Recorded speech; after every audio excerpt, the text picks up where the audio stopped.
হয়, আপোনালোকে ইতিমধ্যে গম পাইছে আমাৰ ভাৰতবৰ্ষৰ মানে আমাৰ ministry of agriculture and farmer welfare মানে ডিপাৰ্টমেণ্টৰ এটা স্কিম আমাৰ বিকশিত যিটো আপোনাৰ কৃষি সংকল্প অভিযান। এই স্কিমটো আপোনাৰ 29 জুলাইৰ পৰা আৰম্ভ হৈছে, 12 জুনলৈকে চলিব। 29 মে'ৰ পৰা আৰম্ভ হৈছে, 12 জুনলৈকে চলিব।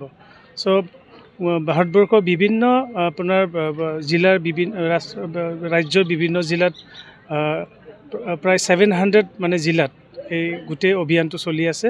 আমাৰ ইয়াত অসমতো চলিছে। আমাৰ প্ৰায় ইয়াত ভাৰতবৰ্ষৰ আমাৰ ministry of agriculture and farmers welfare ডিপাৰ্টমেণ্টে কৈছে যে 700 যিটো আমাৰ জিলা কাভাৰ কৰিব, প্ৰায় 1.3 crores মানে 1,30,00,000 মানে আমাৰ ফাৰ্মাৰ্ছ মানে কাভাৰ আপ কৰিব লাগে। চ' তাৰ লগতে সংগতি ৰাখি আমাৰ বিশ্বনাথ জিলাতো এইখিনি আমি মানে অভিযান আৰম্ভ কৰিছোঁ আজিৰ পৰা। 9 আৰু 10 তাৰিখে আমাৰ চলিব। যিটো গভৰ্ণমেণ্টৰ আমাৰ টাৰ্গেট দিছে 8 মানে গাঁও পঞ্চায়ত, 8খন গাঁও পঞ্চায়ত। ইয়াৰে আমাৰ প্ৰায় 15,000 আমি আমাৰ কৃষকক আমি কাভাৰ কৰিবলৈ আমি এই প্ৰকল্পটো অভিযানটো আমি আৰম্ভ কৰিছোঁ আজি। ইয়াত আমাৰ বালিচাং গাঁও পঞ্চায়ত আমাৰ অফিচত আমাৰ এছ'চিয়েট ডিন আমাৰ বিশ্বনাথ কলেজ অফ এগ্ৰিকালচাৰৰ পৰা তেখেত আপোনাৰ অবজাৰ্ভাৰ হিচাপে আহিছে। এইটো গভৰ্ণমেণ্টৰ পৰা এটা নিৰ্দেশ আছে, প্ৰত্যেকখন জিলাতে অবজাৰ্ভাৰ দিছে। আৰু আমাৰ বিভিন্ন বিভাগৰ যিখিনি আমাৰ কৃষিৰ লগত জড়িত বা আমাৰ ফাৰ্মাৰ্ছৰ লগত জড়িত, লাইক এগ্ৰিকালচাৰ ডিপাৰ্টমেণ্ট বা আমাৰ ফিচাৰী ডিপাৰ্টমেণ্ট, ভেটেৰিনেৰী ডিপাৰ্টমেণ্ট আৰু বিভিন্ন আমাৰ NGOৰ লগত আছে, যিসকলে আমাৰ কৃষিৰ লগত জড়িত। গোটেইখিনি লৈ আমি আজি এই অভিযান আৰম্ভ কৰিছোঁ। আৰু এই বিশেষকৈ অভিযানত আমাৰ যিখিনি কৃষকসকলৰ যিখিনি আমাৰ বেনিফিট মানে বেনিফিচিয়াৰী স্কিম, চ' এইখিনি আমি সচেতন কৰাইছোঁ। আমাৰ প্ৰাইম মিনিষ্টাৰ ফচল বীমা যোজনাই হওক বা আমাৰ PM কিষাণেই হওক বা আমাৰ ফাৰ্মাৰ ৰেজিষ্ট্ৰেশ্যনেই হওক, আমাৰ মৎস্যপালন প্ৰাইম মিনিষ্টাৰ মৎস্যপালনেই হওক, ভেটেৰিনেৰী ডিপাৰ্টমেণ্টৰো আমাৰ বিভিন্ন ধৰণৰ এতিয়া গভৰ্ণমেণ্টৰ ইনজেকশ্যন চলি আছে, গৰু ছাগলৰ আমাক টাৰ্গেট দিছে। চ' এই গোটেইখিনি আমি সচেতন কৰিছোঁ যাতে আমাৰ ৰাইজে যিখিনি মানে গভৰ্ণমেণ্টৰ সুবিধা দিছে বা এইবোৰ চব বিনামূলীয়া মানে সাহাৰ্য দিছে। চ' এইখিনি আমাৰ ৰাইজে যাতে গ্ৰহণ কৰে বা তেওঁলোকে সুবিধাখিনি আদায় কৰিব পাৰে। বহু মানে ভিতৰুৱা আমাৰ গাঁৱৰ মানুহখিনি নাজানে। চ' এইটোৰ কাৰণে আমি মাইকেদি আমি এনাউন্স কৰিম বা আমাৰ যি ৰিলেটেড আমাৰ যিসকল ডিপাৰ্টমেণ্টৰ কৰ্মচাৰী তেওঁলোকেও মানে এই 2 দিন পুৰা জড়িত থাকিব আৰু বিভিন্ন গাঁও পঞ্চায়তত মিটিংবোৰ কৰি থাকিব। Department of agriculture and farmers welfare, ICAR আৰু KVK তথা আমাৰ কৃষি বিভাগৰ উদ্যোগত যোৱা 29 মে'ৰ পৰা অহা 12 জুনলৈকে আমাৰ বিকশিত কৃষি সংকল্প অভিযান নামৰ এটা অভিলাষীয়া এটা কাৰ্যসূচী হাতত লৈছে। আৰু ইতিমধ্যে 29 তাৰিখে ইয়াৰ ভাৰ্চুৱেল অপেনিং হৈ গৈছে আমাৰ প্ৰধানমন্ত্ৰী মোদী ডাঙৰীয়াৰ অধীনত। তো আজি আমাৰ বিশ্বনাথত, আচলতে বিশ্বনাথ আৰু শোণিতপুৰ জিলাৰ কাৰণে KVK শোণিতপুৰ তেজপুৰে এই কাৰ্যসূচীটো আহ্বান কৰি আছে, ৰূপায়ণ কৰি আছে। আৰু আমাৰ KVK শোণিতপুৰ তেজপুৰে এই দুয়োটা জিলাক সামৰি পেলাই ইতিমধ্যে আমাৰ শোণিতপুৰত 36টা কেম্প অলৰেডি অনুষ্ঠিত কৰিলে। আৰু আজি আৰু অহাকালি আমাৰ 7টা উন্নয়ন খণ্ডৰ বিপৰীতে 8টা গাঁও পঞ্চায়তক সামৰি আমাৰ অন্ততঃ 5,000 মান কৃষকৰ উপস্থিতিত এই কাৰ্যসূচীটো ৰূপায়ণ কৰিব পৰা হ'ব বুলি আশা ৰাখিছোঁ। আৰু শোণিতপুৰত ইতিমধ্যে 36টা কেম্পৰ অধীনত 10,000 কৃষকৰ উপস্থিতি সম্পাদন কৰা হৈ গৈছে। আশা কৰিছোঁ আজি যেনেধৰণে কৃষকৰ সঁহাৰি জনাইছে, আগন্তুক আমাৰ অহাকালি আজি 4টা হ'ব, অহাকাইলৈ 4টা হ'ব, এই 4টা জিপিত হ'ব, মুঠতে 8টা জিপিত এই কাৰ্যসূচীটো ৰূপায়ণ হ'ব। আৰু এই 8টা জিপিটো আমি আজিৰ নিচিনাকৈ আমি কৃষকৰ সঁহাৰি পাম বুলি ভাবিছোঁ।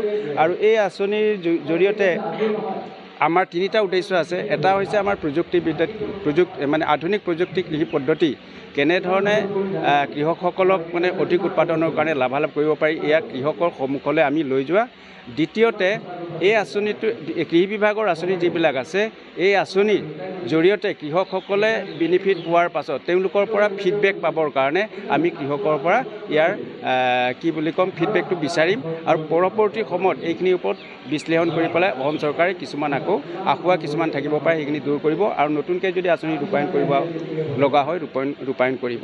এই অভিযান কাৰ্যসূচীৰ লগত সংগতি ৰাখি আমাৰ বিশ্বনাথ কৃষি বিভাগৰ অধীনত ৰূপায়ণ হৈ থকা PMFBY এই খাৰিফ ছিজনৰ যিকেইগৰাকী কৃষকে অন্তৰ্ভুক্ত বা পঞ্জীয়কৰণ কৰিলে তেওঁলোকক আমি পলিচি বিতৰণ কৰিম আনুষ্ঠানিকভাৱে। আমাৰ কৃষকসকলৰ মাটিৰ গুণাগুণ কেনে পৰ্যায়ত আছে সেইখিনি জানিবৰ কাৰণে আমি প্ৰতিটো ADO চাৰ্কুলৰ অধীনত যিবিলাক গাঁও পঞ্চায়ত আছে, গাঁও পঞ্চায়তৰ অধীনত যিবিলাক কৃষক আছে তেওঁলোকৰ বৈজ্ঞানিক ভিত্তিক খেতি কৰিবৰ কাৰণে তেওঁলোকৰ আমি মাটিৰ নমুনা সংগ্ৰহ কৰিছিলোঁ। অক্টোপাছ নামৰ NGO কৰি আছে আৰু সেই NGOটোৱে আমাৰ কৃষকসকলৰ পৰা মাটিৰ নমুনা সংগ্ৰহ কৰি ইতিমধ্যে এনালাইচিছ কৰিলে আৰু এনালাইচিছ কৰাৰ পাছত তেওঁলোকৰ এটা প্ৰমাণপত্ৰ হিচাপে ছইল হেল্থ কাৰ্ড অলৰেডি আমি প্ৰকাশ কৰিছোঁ আৰু এই আজিৰ অভিযানৰ কাৰ্যসূচীত আমি সেই কৃষকসকলক আনুষ্ঠানিকভাৱে এই ছইল হেল্থ কাৰ্ডটো বিতৰণ কৰিম।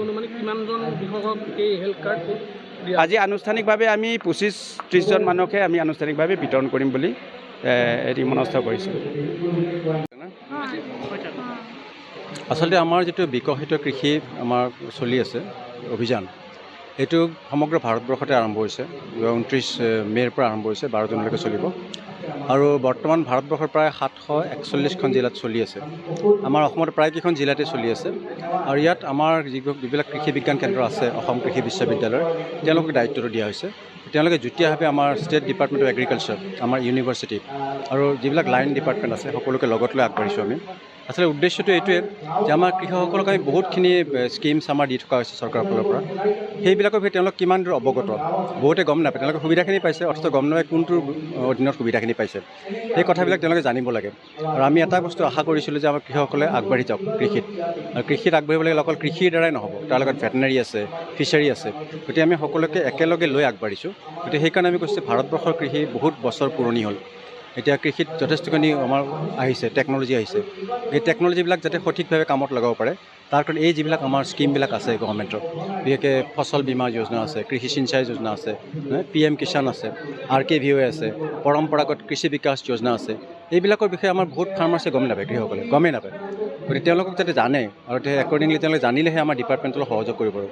আমাৰ কৃষি বিভাগ আৰু আমাৰ কৃষি বিজ্ঞান কেন্দ্ৰই কৃষকসকলৰ কাৰণে যথেষ্টখিনি আগবঢ়াইছে সেৱা। কিন্তু তাৰ পিছতো কিন্তু আমি দেখিছোঁ অসমত যিটো সজাগতা থাকিব লাগে অসমৰ কৃষকৰ, সেইটো কিন্তু যথেষ্টখিনি কম। কাৰণ আমি যেতিয়া বাহিৰত পঢ়িছিলোঁ, অসমৰ বাহিৰত পাঞ্জাৱ, হাৰিয়ানা সেইবিলাকত, তাত আমি দেখিবলৈ পাওঁ কৃষক যথেষ্ট সজাগ। তেওঁলোকে নিজে নিজে আগবাঢ়ি আহিব, এটা কথা কোৱালে নিজে নিজে আগবাঢ়ি আহে। কিন্তু আমাৰ অসমত সেই পৰিৱেশটো এতিয়াও অহা নাই। আমি সেই পৰিৱেশটো যেতিয়া আহিব তেতিয়া আমি অসমখনো আগবাঢ়ি যাব। গতিকে আমাৰ এই যিটো বিকশিত কৃষি আমাৰ যিটো যোজনা আমি লৈছোঁ, সংকল্প অভিযান, যাতে সংকল্পটো আমি এটা কাৰণে কৰিব লাগে যে আমি অসমৰ কৃষিক আৰু আগবাঢ়ি লৈ যাম। এতিয়া আপোনালোকে দেখিছে আমাৰ যিবিলাক কৃষি ব্যৱস্থা চলি আছে তাত আমি যিবিলাক সাৰ দিওঁ, আৰ্টিফিচিয়েল ফাৰ্টিলাইজাৰ বা সেইখিনি আমি যিখিনি দিওঁ, সেই সাৰ হওক বা পেষ্টিচাইড হওক, সেইবিলাক আমাৰ চিনথেটিক ফাৰ্টিলাইজাৰ, গতিকে ইনঅৰ্গেনিক ফাৰ্টিলাইজাৰ। তাৰ বিৰুদ্ধে আমি কৈছোঁ যে আমি কিছুমান অৰ্গেনিক ফাৰ্টিলাইজাৰ আমি দিব লাগে। অৰ্গেনিক ফাৰ্টিলাইজাৰ আমাৰ কৃষি বিশ্ববিদ্যালয়ত যথেষ্টখিনি অৰ্গেনিক ফাৰ্টিলাইজাৰ, অৰ্গেনিক পেষ্টিচাইড তেওঁলোকে প্ৰডাকশ্যন কৰিছে। আমাৰ বিশ্বনাথ কৃষি মহাবিদ্যালয়তে এনেকুৱা অৰ্গেনিকৰ ওপৰত কাম কৰি আছোঁ আমি। তাৰ কিছুমান প্ৰডাক্টছ আমাৰ ইতিমধ্যে ওলাইছে। আমাৰ তাত অৰ্গেনিক ইনপুট প্ৰডাকশ্যনৰ এটা আমি ইনপুট বহাইছোঁ, প্লেণ্ট এটা বনাইছোঁ। এইটো আমাৰ NEC, আমাৰ যিটো NEC নৰ্থ ইষ্ট কাউন্সিল আছে, তেওঁলোকে আমাক ফাইনেন্স কৰিছে আৰু তাত আমি অৰ্গেনিক ইনপুট আমি প্ৰডাকশ্যন কৰিছোঁ। সেই অৰ্গেনিক ইনপুটত NPK আছে, বায়'ভিৰ আছে, এনেকুৱা বহুতখিনি আমাৰ ইনপুট আছে যিখিনি আমি কৃষকৰ কাৰণে সুলভ মূল্যত আমি উপলব্ধ কৰাৰ বহুত চেষ্টা কৰিছোঁ। আৰু এই বস্তুখিনি যেতিয়া তেওঁলোকে পাব, তেওঁলোকে নিজৰ কৃষিত যেতিয়া ব্যৱহাৰ কৰি নিজে নিজে দেখিব আমাৰ উৎপাদন ক্ষমতা কেনেকৈ ভালদৰে আগবাঢ়িছে। গতিকে সেই কথাবিলাক ইয়াৰ লগত জড়িত হৈছে। এই কথাবিলাক কিন্তু কৃষকে নাজানে। তেওঁলোকক আমি যিহেতু এৱেৰ কৰিব লাগিব, গতিকে এৱেৰ কৰা, সজাগ কৰাৰ কাৰণে আচলতে এই অভিযানটো আৰম্ভ কৰা হৈছে। আৰু কৃষক এটা কথাই মই কৈছোঁ, সংকল্প এটাই ল'ব লাগে যে আমি আমাৰ কৃষিক আগবঢ়াই লৈ যাম। আমাৰ কৃষিক বৰ্তমান যিটো তাতকৈ আৰু এধাপ লৈ যাম। আমাৰ চৰকাৰে কৈছিলে যে আমি ফাৰ্মাৰ্ছৰ ইনকাম ডাবল কৰিব লাগে। ডাবল কিন্তু আমি এতিয়াও কৰিব পৰা নাই, কিন্তু আমি চেষ্টা কৰিছোঁ ডাবল কৰাৰ কাৰণে। উৎপাদন দুগুণ তেতিয়াহে হ'ব যেতিয়া কৃষকসকল আগবাঢ়ি আহে। গতিকে সেইটোৱে উদ্দেশ্য আচলতে কৃষকসকল আমি অনুৰোধ জনাইছোঁ আজি অনুষ্ঠানত যে আপোনালোক আহক আমাৰ লগত সহযোগিতা কৰক আমাৰ ইউনিভাৰ্চিটিলৈ হওক আমাৰ কৃষি বিজ্ঞান কেন্দ্ৰলৈ আহক ষ্টেট ডিপাৰ্টমেণ্টৰ ওচৰলৈকে যাওক তেওঁলোকে সদায় সাজু হৈছে আমাক সহায় কৰিবৰ কাৰণে গতিকে এইটোৱে আচলতে আমাৰ অভিযানটোৰ উদ্দেশ্য ধন্যবাদ